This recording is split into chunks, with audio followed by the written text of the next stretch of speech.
So now let us discuss about 29th December 2015 newspaper. So let us talk about the Modi's Lahore trip and Christmas course correction. So the recent high-level visits between India and Pakistan, they clearly show a changing mindset on both the sides.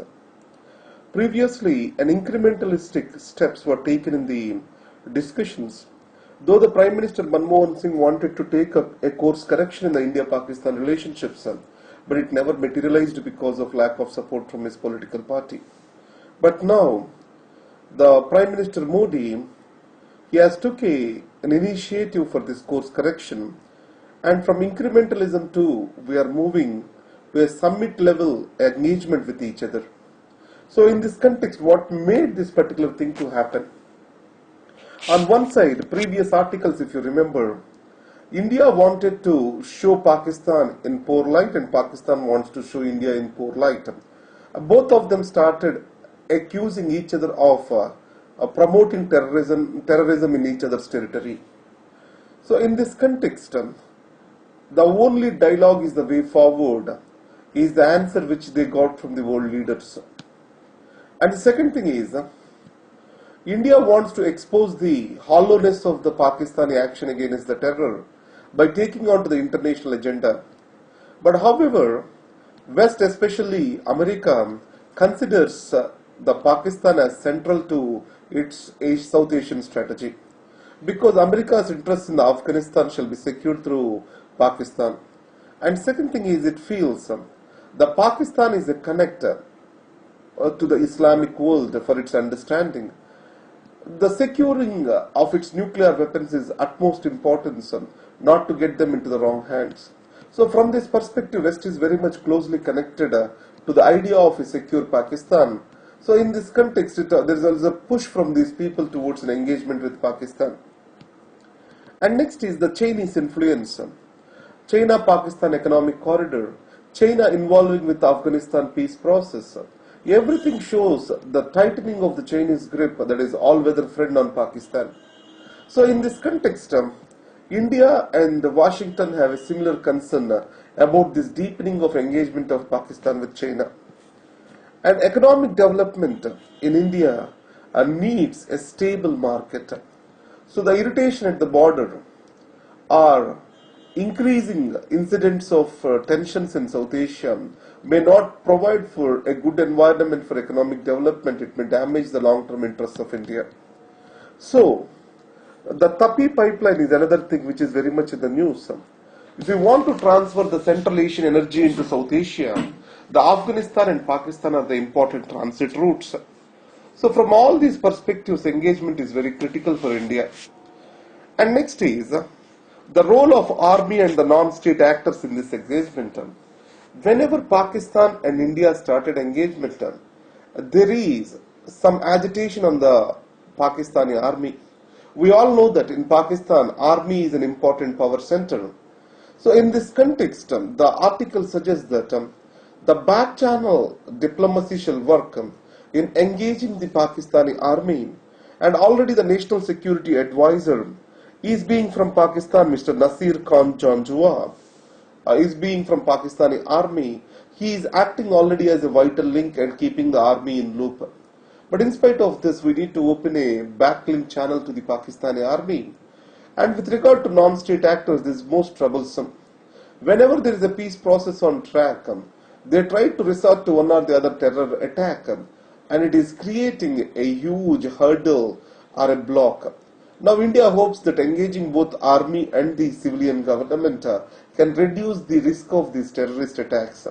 But however, if that assumption fails, it means the entire effort which we do now will go in vain. So in this context, a strong framework mechanism to fight with the terror or to jointly deal with the terror is the need of the hour between the two countries. And one more important suggestion is, after liberalization and globalization, the economic interests are transforming the strategic interests. India-China relations are a best example to this. So in this context, we have to deepen our economic and trade relations, and that increases brings in positive energy into the relationship. So these are the steps we can take about improving the India-Pakistan relationships. Now, this is a very good article. I think I need to make a special video on that. That is bankruptcy laws in India. So with regard to bankruptcy laws, the financial distress resolution mechanism is very complicated in India. So when opening a business and closing a business, these are the two difficult things. More than the opening a business, closing a business is very complex process. That is the reason why many of the startups, though they start in India, they move back to Singapore for an easy process with regard to the closure or opening of a business. If you take Flipkart, Snapdeal, everything now operate from the Singapore. So in this context, a bankruptcy law is very much necessary in India. So what the new bankruptcy law talks about, so it provides that a private specialized insolvency professionals will be created. So any bankruptcy is there, they will prepare a road plan between restructuring or liquidation. So what has liquidation means? Total sale of the assets and closure of the company. Restructuring means infusing of extra funds and changing the way of management to improve the prospects of the business. So restructuring or liquidation, etc., that will be provided a roadmap by these insolvency professionals. After that, a fixed time period is mentioned for this entire process, that is around 6 months. And the secured lenders, it means the people who had the collaterals in the form of the physical assets, they are given the greater voice how to go for this restructuring process. In that way, their interests are also being protected. So the banks and financial institutions, they will be more less risk aversive to give loans to these startups or else to the entrepreneurial spirit into the country. So, but however, there is one glitch which the article exposes. The excessive importance is given to the secured lenders, and so non-secured lenders generally will be voiceless and they will be losing. The secured lenders may more prefer for liquidation to get their money back rather than for the restructuring. So the non-secured lenders will be more interested in restructuring because they will realize their money only through the process of restructuring. So in this context, development of unsecured bond market, etc., is going to get affected because of the lack of voice for them. So this may need to be corrected. This is what is the article talks about. Now I will make a special video on that. Interest subvention should be phased out. So the financial inclusion report by Deepak Mahanti, and I try to keep this or save this for the future, this article. So what it says about now we have interest subvention schemes are very low interest to the farmers, and the loss of the money to the banks will be given by the government. So what the committee recommends is this interest subvention scheme has to be replaced by so-called as an insurance scheme, which shall be made mandatory for all agricultural loans. So in this context, the farmer is protected against the adverse conditions. So this also decreases the subsidy burden on the government. So here the question is, the insurance comes into play only when the crop fails, but the farmer has to depend upon the banks, and interest subvention gets to him on a regular basis and provides him with affordable loans. So the very affordable loans will be lost to the farmers, that is the criticism. And next is, we remember the economic survey, it talked about JAM Trinity, Jan Dhan Yojana, Aadhaar, and next is mobile connectivity. So in this case, an Aadhaar linked mechanism has to be brought in, and a credit certificates will be given. It means the credit worthiness of every person will be verified through these credit certificates. Based on this, further lending will happen. Similarly, MSME, also we are going to bring in something called as effective information sharing with credit bureaus. An unique number will also be given for these MSMEs, and the score rating or else credit rating of a particular MSME will provide for an information or will provide as a scale for the banks and other institutions to lend to them. So in that way, another thing it talks about is deepening of credit guarantee markets. So these credit guarantee markets, these are operational in the West, where they are going to give an estimate of how credit worthy a company is. So these are the various steps which we are going to talk about. So I am talking about only three things in this. One is strengthening of agricultural insurance, the JAM Trinity, that is a bank account, mobile connectivity and Aadhaar linkage. Here Aadhaar linkage is towards the credit linked certificates, and then last mile connectivity through the mobile, and also a system of unique identification for MSME like Aadhaar kind of to share the information with the credit bureaus. And also for women inclusion, women financial inclusion, Sukanya Shiksha is one thing proposed, where the education of the women will be linked with social transfers related to the women. So at the regular stages when they complete their particular education, a bank account will be opened and the money meant for the women will be transferred to these bank accounts. In that way, the education of these will improve and also the financial inclusion can be achieved. And Northeastern India has a weak banking infrastructure and last mile connectivity can be improved through mobile technology. And the Swiss challenge is one thing which we have to understand. I have uploaded this, I have from live mint from the in your my notes of today. A Swiss challenge means the government gives a proposal on the internet. Now, I will post a best mechanism how can I handle the situation. I will give the proposal, I will give the solution, I will give the cost and everything over there. Previously, government used to define the standards and everything, and then it is used to call for the bids. In the Swiss challenge method, the system will be posted, and then the problem will be posted. I have to give a solution and various costs, etc. to the government. Next, any other person can suggest improvements on that. So we are the two contending individuals.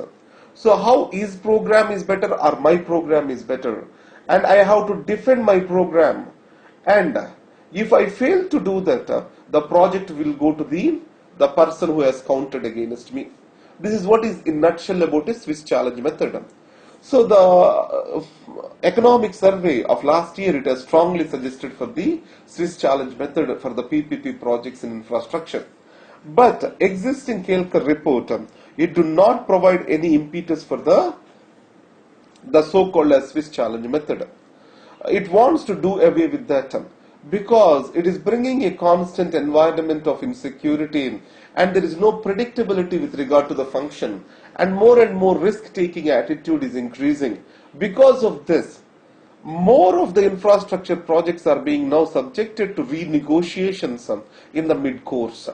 Because I am too ambitious in the initial stage, but in the mid-course, I lost all vigor, and more than 12 lakh crore rupees are stuck in the infrastructure project this way. That is increasing the bad loans of the banks. So in this context, the doing away with the Swiss challenge method is recommended by Kelkar report. India do not have a framework policy for PPPs. It also recommends a framework policy for that. And it gave certain guidelines how the midway renegotiation of the project shall go on and which project shall be taken up for this purpose. And the risk, if you take the economic survey, excessive risk is put onto the heads of the private player. For example, in future, if a road is being built and as expected, if the number of the commuters did not increase on the road, in those circumstances, the private player is totally at risk. In this context, the risk sharing between the government and private player is suggested. And PPPs are also having huge kickbacks and also corruption charges. So Prevention of Corruption Act need to be amended to bring the PPPs under their scope. And also the audit regulations or guidelines have to be changed to bring in the PPP under the audit mechanism. And the free run for the rent seekers. So this article talks about Doha Round and with regard to the present Nairobi Round. So the Doha Round's major agenda is bringing a just and equitable trade mechanism that can provide for a level playing field between the developed and developing countries. It means the subsidies have to be reduced by the developed countries and certain tariff protections have to be given for the developing countries till a level playing field is reached. It appears that the WTO negotiations have shunned the total Doha development agenda and the new issues are going to be taken forward which the developing countries are least interested in. So in this context, an alternative mechanisms are developing. These are the plurilateral formats of negotiations, the Trans-Pacific Partnership and then Transatlantic Trade and Investment Partnership and Regional Comprehensive Economic Partnership. So these are the three regional trade agreements that are going on actually. Whatever the protections which we have in the WTO, they are totally absent. These are just to access the markets and they are not at all talking about the reduction of the subsidies by the developed countries. And added to that, the growth of these will provide for uninhibited access to the multinational corporations to the developing countries' markets and it can destabilize the existing level playing field to an extent achieved. So we have to protect the WTO again as this growing interest is the essence of this article. And let the startups scale up. So here the major problems for the startups is too much of complex tax network or tax work. And the next is a lack of proper investment climate where the angel investors can provide for this. And the tax laws are too stringent and they are not clear how to consider this angel investments that flows into the startups. Too much of paperwork, lack of bankruptcy laws, everything makes the startup environment not very productive in India. The government is going to bring in the startup policy, then we talk much about this. So the Press Freedom Index, India was around 136 rank out of 180 countries in 2015. The China is around 176 out of 180 countries. So read what is this Press Freedom Index is.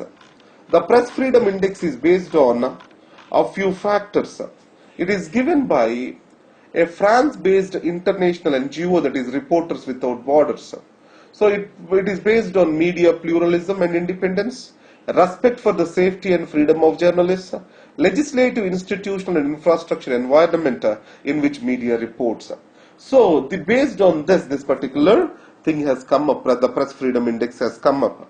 So the Press Freedom Index in India is better placed compared to China, but however the reports what they say is across the world, the press freedoms are coming down.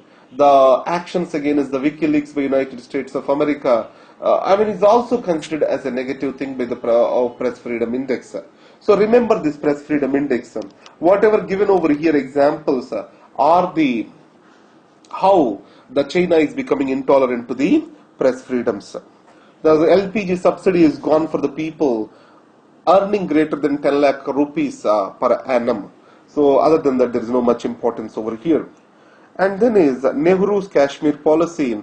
So I will discuss a separate video because India's Kashmir policy, how it has evolved and what is the Sheikh Abdullah's role in this policy and where do we stand on the Article 370. I will try to do this by before the January 1st. I want to close it as quick as possible. On December 31st, I have only one class in the morning 8 o'clock so that I get enough day to study and to make videos on that. And I will try to upload on these videos. Thank you very much and all the best.